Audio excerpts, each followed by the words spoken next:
nga po no, nasa pangangalaga din po ng BOC ito nakaraan na nasa bat ng mga sasakyan na iniuugnay po kay Zaldico. Kung hindi po ba sila makakapag-provide ng mga papeles para sa sasakyan, it will be up for auction din katulad ng Diskaya Cars?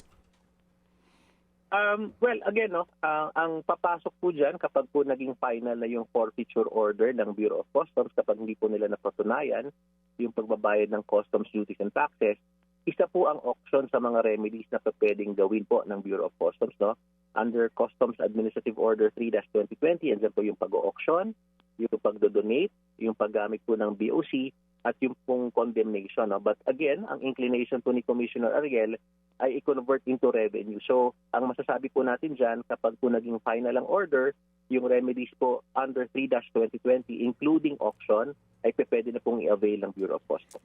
Okay, sige po. So ito hong mga Bugatti as is where is na ito, babaksak nyo na po ang presyo kasi hindi na nga umaandar?